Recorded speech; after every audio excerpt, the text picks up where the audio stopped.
प्रेक्षकांचं पुन्हा एकदा स्वागत. सध्या देशभरामध्ये संविधानामध्ये 42व्या घटना दुरुस्तीनंतर सोशलिस्ट आणि सेक्युलर या दोन शब्दांचा जो समावेश करण्यात आला त्या संदर्भात पुन्हा पुन्हा वाद उभे केले जातात. याच अनुषंगाने आता सध्या संघाचे होसबाळे आणि राज्यसभा अध्यक्ष तथा देशाचे उपराष्ट्रपती धनखड यांनी देखील या संदर्भात वक्तव्य केलं आहे. सेक्युलरिझम आणि सोशलिस्ट या शब्दाला त्यांनी आक्षेप घेतलेला आहे, पण का संविधानिक पदावर असलेली व्यक्ती या संदर्भात संविधानाच्याच एका भागावर आक्षेप घेऊ शकते का? हा जसा एक वैधानिक आणि संविधानिक प्रश्न आहे, त्याचप्रमाणे सध्या म्हणजे येत्या काही काळामध्ये 2-4 महिन्यामध्ये बिहारमध्ये विधानसभेच्या निवडणुका होत आहेत. या निवडणुकांच्या अनुषंगानं निवडणूक आयोगाने जी भूमिका घेतली आहे त्या भूमिकेमध्ये तिथला मतदार ठरवताना तो स्थलांतरित जो मजूर जो कोरोना काळामध्ये संपूर्ण देशातून पायी चालत आपल्या गावाकडे गेला अशा प्रकारचा मजूर असेल, स्थलांतरित असेल आणि ज्याच्याकडे स्थायी शासकीय पत्र म्हणजे नोकरीमधलं ओळखपत्र किंवा पासपोर्ट अशा श्रीमंती थाटातील किंवा उच्च मध्यम वर्गीय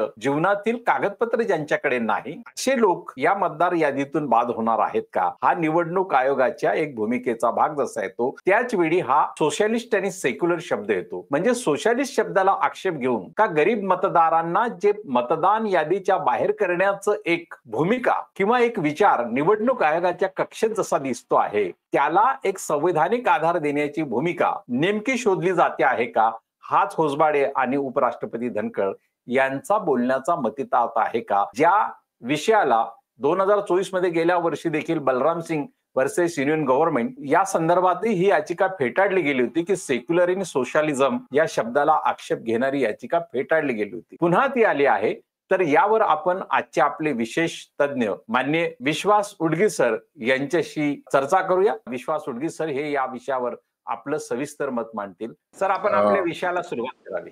आपण जो प्रश्न उपस्थित केलाय तो अत्यंत महत्वाचा आहे. डॉक्टर बाबासाहेब आंबेडकरांनी संविधान निर्मिती केली आणि 26 जानेवारी 1950 रोजी भारताचं प्रजासत्ताक जाहीर झालं. आता जो प्रश्न उपस्थित केला जातोय तो हेतुपुरस्सर सर राष्ट्रीय स्वयंसेवक संघ करते आहे. राष्ट्रीय स्वयंसेवक संघाने त्याही वेळेस सातत्याने डॉक्टर बाबासाहेबांच्या एकूण मांडणीला विरोध केलेला आहे आणि त्यामुळे भारतीय राज्यघटना लिहिण्याच्या प्रक्रियेमध्ये राष्ट्रीय स्वयंसेवक संघ काही करू शकला नाही. 26 जानेवारीला भारताचं प्रजासत्ताक निर्माण झालं 1950 रोजी. त्यानंतर सातत्याने घटनात्मक दुरुस्त्या झाल्या आहेत आणि 42वी घटना दुरुस्ती जी झाली ज्याचा उल्लेख तुम्ही केलात की या 42व्या घटनेच्या दुरुस्तीनंतर भारतीय राज्यघटनेमध्ये काय आलं विशेष करून तर भारतीय प्रजासत्ताकच्या धर्मनिरपेक्षता हा शब्द आला आणि सेक्युलरिझम हा शब्द आला, सोशलिझम हा शब्द आला. म्हणजे भारतीय प्रजासत्ताक हे समाजवादी आणि सेक्युलर म्हणजे धर्मनिरपेक्ष या दोन महत्वाच्या शब्दांचा उल्लेख 42व्या घटनानंतर आला. आता हे का करू शकली 42व्या घटना दुरुस्ती याचं कारण मूळ संहितेमध्ये घटनेमध्ये डॉक्टर बाबासाहेब आंबेडकरांना सुद्धा हे दोन शब्द सुरुवातीपासून हवे होते आणि त्यांनी संपूर्ण त्यांच्या घटना समितीमध्ये चर्चा करून घटनेमध्ये हे शब्द आधार आहेतच याचा उल्लेख सार्वत्रिकरित्या आहे आणि म्हणून 42वी घटना दुरुस्ती ही इंदिरा गांधींना करणं शक्य झालं. जे घटनेत आहे ते प्रिॲम्बल मध्ये येणं हीच ती घटना दुरुस्ती आहे. त्याला खूप मोठं महत्व आहे कारण भारत हा नॉन अलाइन्ड कंट्रीज म्हणजे अलिप्ततावादी देशांचा जवळजवळ नाही म्हटलं तरी 100-125 देशांपेक्षा अधिक हा अलिप्त देशांचा गट ज्याचं नेतृत्व भारताकडे होतं. तेव्हा घटनेमध्ये आपल्याला आपला देश हा प्रजासत्ताक आहे, रिपब्लिक आहे, तो सेक्युलरिझम हे प्रॅक्टिस करतोय आणि सोशलिझम हे त्याची उद्दिष्ट आहेत हे आपल्या घटनेमधल्या गोष्टी ह्या त्यांनी इमर्जन्सीमध्ये आपल्या घटना दुरुस्तीतून आणलेल्या आहे. पण गेल्या अनेक वर्षांमध्ये घटनेच्या स्थापनेपासून सतत भारत हा प्रत्येक धर्माचं आचरण हे निश्चितपणे ते धार्मिक स्वातंत्र्य टिकवणारा देश आहे आणि हे घटनेमध्ये प्रत्येक धर्माचं आचरण स्वातंत्र्य त्याच्या श्रद्धा याची जपणूक करणारं सशक्त कलम की प्रत्येक भारतीयाला त्याचं धर्माचरण करण्यासाठी या ठिकाणी घटनेमध्ये स्वातंत्र्य दिलेलं आहे. म्हणजेच राज्याला कोणताही धर्म नाही, state will not have any religion, पण प्रत्येक भारतीय नागरिकाला तो हिंदू असेल, तो मुस्लिम असेल, तो ख्रिश्चन असेल, तो बौद्ध असेल, जैन असेल किंवा अन्य कोणती धर्म किंवा कोणत्याही पंथाचा असेल त्याची विचार करण्याची जी किंवा त्याची जी काही श्रद्धा आणि त्याची काही पूजा याचना ज्या काय असतील, पूजा रीती असतील, हे करण्याकरता एक घटनेने स्वातंत्र्य त्या व्यक्तीला दिलेलं आहे.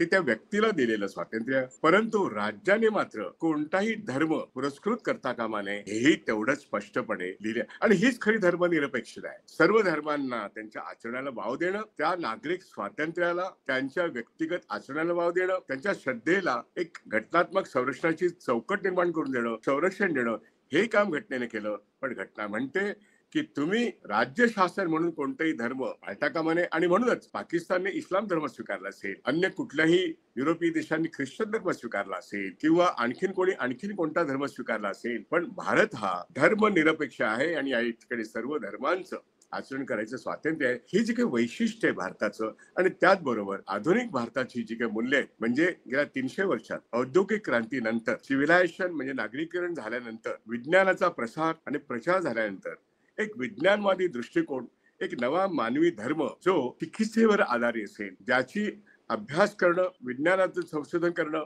आणि सर्वच शास्त्रांमध्ये संशोधनाची प्रवृत्ती बळावून एक विवेकवादी दृष्टिकोन निर्माण होऊन एक विज्ञानवादी दृष्टिकोन निर्माण होणं, सायंटिफिक टेम्पर असं ज्याला आपण म्हणतो, याबद्दल घटनेने प्रोत्साहन दिलंय. आणि म्हणून गेल्या 300 वर्षातल्या अनेक चांगल्या प्रथा आणि समाजवादी तत्व, जगाला पुढे नेण्याचं तत्व, माणसाने माणसाचं शोषण करता कामा नये. त्यामुळे या ठिकाणी घटनेने मूलभूत अधिकारांमध्ये ज्या अनेक गोष्टी लिहिल्या आहेत, त्या फंडामेंटल राईट्स मध्ये अभिव्यक्ती स्वातंत्र्य, विचार स्वातंत्र्य, लेखन स्वातंत्र्य, पूजा स्वातंत्र्य, धर्म स्वातंत्र्य, ह्या सगळ्या गोष्टीचा उल्लेख आहे. आणि होय, रोजगाराचं पण स्वातंत्र्य आहे. या सगळ्या गोष्टी डॉक्टर बाबासाहेब आंबेडकरांच्या संविधानातून निर्माण झाल्यानंतर आता ज्यांना असं वाटतं की आपण सत्तेत आल्यानंतर आपल्या धर्माचं राज्य व्हावं असं ज्यांना वाटतं, त्यांना मनुस्मृतीचा धर्म हा प्रिय आहे. मनुस्मृती ही ब्राह्मणशाही टिकवणारी अशी व्यवस्था आहे, किंवा ब्राह्मणांनी ज्या स्मृती लिहून ठेवल्या, जी वचनं लिहून ठेवली, ज्या पोथ्या लिहिल्या, ज्या पुराणं लिहिली, त्याच्याप्रमाणे अनेक शेकडो वर्ष ज्या चाली निर्माण झाल्या, तो हिंदू धर्म आहे. पण हिंदू असा आर्यावर्ताच्या बाहेर कुठेही धर्म आहे असं म्हणता येत नाही. आर्यांनी भारतात प्रवेश केल्यानंतर मगच ब्राह्मणांनी निर्माण केलेल्या अनेक गोष्टी आर्यावर्तामध्ये त्याचं प्रॅक्टिसिंग होऊ लागलं. नदीकाठी वसलेला हा समाज यांनी निर्माण केलेल्या अनेक नियमांमधून हिंदू धर्म चालीरीती निर्माण झाल्या, म्हणून त्याला हिंदू धर्म म्हणावं लागेल. पण ते व्यक्ती स्वातंत्र्य आहे की कुठल्या चालीरीती, किंवा हिंदूंमध्ये अनेक पद्धती आहेत. दक्षिण भारतात द्राविडियन संस्कृती ही हिंदू संस्कृती म्हणता येत नाही. पण मग भाषेचं स्वातंत्र्य, धर्माचं स्वातंत्र्य, प्रांतीय वैशिष्ट्यांचं स्वातंत्र्य हे भारतीय घटनेने अधोरेखित केलेली गोष्ट आहे. हे विसरून जाऊन 14 साली सत्ता आल्यानंतर आता मनुस्मृती ही भारतीय संविधानाला रिप्लेस करेल, बदलेल असं डोक्यात ठेवून ज्यांनी मनुस्मृतीची अनेक प्रकरणं पुन्हा एकदा लिहून काढून, मग ती गंगे किनारी असतील, यमुने किनारी बसून असतील, अनेकांना असं वाटतं की नाही, आता आपण मनुस्मृती हीच या देशाची घटना बनवू. त्यांच्या डोक्यात हा विचार वळवळतोय की आपण जोपर्यंत भारतीय संविधानातलं धर्मनिरपेक्षता हा शब्द काढत नाही, सोशलिझम हा शब्द काढत नाही, किंबहुना रिपब्लिक हा शब्द सुद्धा त्यांना खटकणार आहे. आणि म्हणून त्यांना धर्मावरती आधारित राज्य यंत्रणा याचंच प्रेम आहे, जे पूर्वी राजे रजवाडे करत असत. त्यामुळे धर्मसत्ता आणि राज्यसत्तेचे कौतुक सांगणारे, पेशवाईचं कौतुक सांगणारे, आज मनुस्मृती मांडणारे, ब्राह्मणशाही मांडणारे जे लोक आज सत्तेत आहेत, ते आपल्या शिक्षण व्यवस्थेमध्ये बदल करू पाहतायत. बहुजनांचं शिक्षण हिरावून घेऊन त्यांच्या शिक्षणाचा अधिकार, जो आता राईट टू एज्युकेशन आहे, तोही त्यांना खटकणार आहे. बहुजन समाजाने शिक्षण आपल्या बरोबर घेणे हे त्यांना पापाची गोष्ट वाटते. आणि नवीन कॉर्पोरेट्स हे बहुजनांना शिक्षण देण्याऐवजी जे शिक्षण पैशाने विकत घेऊ शकतात, त्यांना शिक्षण देणारे अनेक विद्यापीठ म्हणजेच नवीन शैक्षणिक धोरण निर्माण होते. अशा तऱ्हेच्या गोष्टींना आत्ताच्या सत्तेवर आलेले भारतीय जनता पक्ष आणि राष्ट्रीय संघाचे लोक हे प्रोत्साहन देत आहेत. त्यामुळे नवीन कॉर्पोरेट्स यांच्या सोयीने जे विकलं जातंय तेच विकावं, असा सुद्धा भारतीय जनता पार्टी आणि राष्ट्रीय संघ यांचा प्रयत्न दिसतो. यांची जी मिलीभगत आहे, त्याच्यातून मनुस्मृती ही भारतीय संविधानाला रिप्लेस करेल अशा दृष्टीची स्वप्न ते बघतायत. आणि म्हणून दत्तात्रय होसबळे हे RSSचे प्रचारक आहेत, नेते आहेत, हे सर्वांना माहिती आहे. पण ज्या पद्धतीने त्यांनी हा सुतोवाच केलाय, हा भारतीय जनता पार्टीने कुठेही न थांबता संविधानाला नख लावण्याचा प्रयत्न गेले 14 वर्ष ते करतायत. त्याच्यामध्ये खंड पडू नये म्हणून इमर्जन्सीच्या निमित्ताने त्यांनी असं सुतोवाच केलं की आता तुम्ही धर्मनिरपेक्षता हा सुद्धा शब्द बदला, तुम्ही सोशलिझम हा शब्द बदला, कारण तो इंदिरा गांधीने इमर्जन्सीच्या कालखंडात घटना दुरुस्तीकडून आणलेला आहे. आणि म्हणून अशी घटना दुरुस्ती तुम्ही पुन्हा करा. आणि दुर्दैवाने धनकर सारखे लोक जे याच संविधानातून निर्माण झालेल्या संसदेमध्ये राज्यसभेचे अध्यक्ष आहेत आणि या देशाचे जे उपाध्यक्ष आहेत ते होसबळे यांच्या विधानांना पाठिंबा देत मनुस्मृतीचा उदो उदो करतायत, ही दुर्दैवाची गोष्ट आहे. किंबहुना ते एक मोठा संविधान विरोधी गुन्हा करतायत. आज धनकर हे संविधानाच्या पदावर आहेत आणि म्हणून त्यांचं वक्तव्य हा एक गुन्हा आहे. होसबळे हे राष्ट्रीय संघाचे आहेत, त्यांचा सातत्याने प्रचार करून सततच हिंदू मुसलमान करणं हे राष्ट्रीय संघ आणि भाजप करतोय. पण ही नफरत की नांदी ज्यांची आहे, ही ज्यांची चाल आहे, तो राष्ट्रीय संघ या देशात कधीही मान्यता पावणारा नाहीये. ज्या वेळेस भाजपचा पराभव होईल त्यावेळेस राष्ट्रीय संघाच्या ह्या सगळ्या कारवाया पूर्णपणे उघड होतील आणि तो दिवस काही फार लांब नाहीये. मोदी आणि अमित शहा सत्तेवरती किती दिवस राहतायत हाच खरा आता प्रश्न आहे. कारण त्यांची संपूर्ण विदेश नीती संरक्षणाच्या बाबतीत संरक्षण मंत्र्याची सुद्धा कशी विकेट गेली आहे हे आपण जे एअरफोर्सचे प्रमुख आहेत त्यांचं वक्तव्य आपण ऐकलेलं आहे ऑपरेशन सिंदूर नंतर. आणि आता तर ऑपरेशन सिंदूर नंतर नेव्हीच्या एका प्रमुख अधिकाऱ्याने सुद्धा सिंगापूरला एक वक्तव्य केलंय. त्यातून भारतीय सैन्याला कसं डिक्टेशन देण्यात आलं होतं मोदी आणि अमित शहा कडून हेही आपण बघितलं.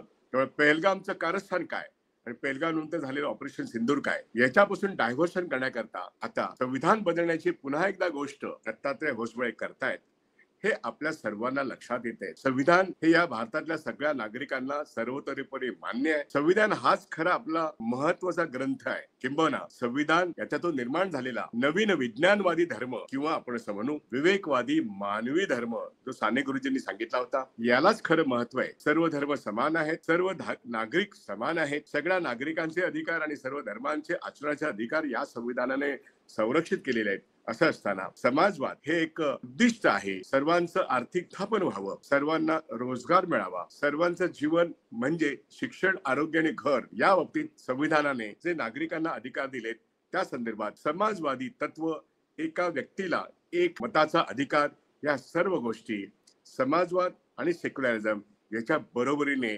आपल्या प्रिएम्बल मध्ये आलेल्या आहेत.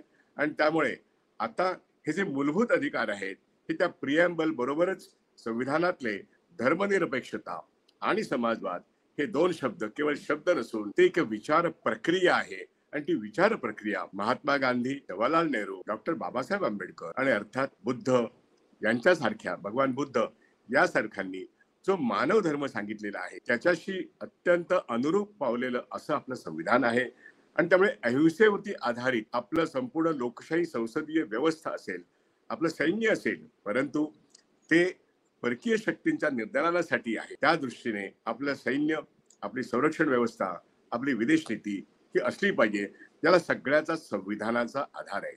मुख्यतः संसदीय लोकशाही आणि ही लोकशाही टिकण्याकरता जे चार प्रमुख आधारस्तंभ आहेत म्हणजे आपली न्याय व्यवस्था, आपले अर्थातच जे ऑटोनॉमस बॉडीज आहेत, ज्युडिशरी सिस्टम आहे, एज्युकेशन सिस्टम आहे, आपले रेग्युलेटरी सिस्टम आहे, आरबीआय आहे, सेबी आहे, त्याचबरोबर आपलं माध्यम स्वातंत्र्य जे आहे ते संविधानात्मक अधिकाराचा भाग आहे. गेल्या 11 वर्षामध्ये माध्यम स्वातंत्र्यावरती, व्यक्ती स्वातंत्र्यावरती अनेक हल्ले, पत्रकार असतील, कवी असतील, साहित्यिक असतील, चळवळी लोक असतील, यांचा आवाज दाबण्याचा प्रयत्न, त्यांच्या मूलभूत अधिकारांवरती गदा आणण्याचा प्रयत्न 11 वर्षाच्या बेगुमान हुकुमशाहीने केलेला आहे.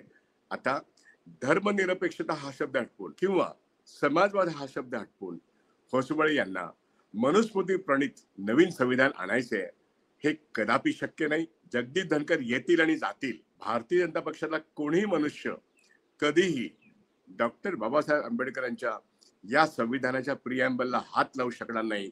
एवढी व्यवस्था या संविधानातच आहे. आणि अशा तऱ्हेचं स्पष्टपणे यापूर्वी जेवढ्या पिटिशन्स आल्या, जेवढ्या याचिका सुप्रीम कोर्टात आल्या, या सर्व रद्दबातल झाल्यात या विषयाच्या.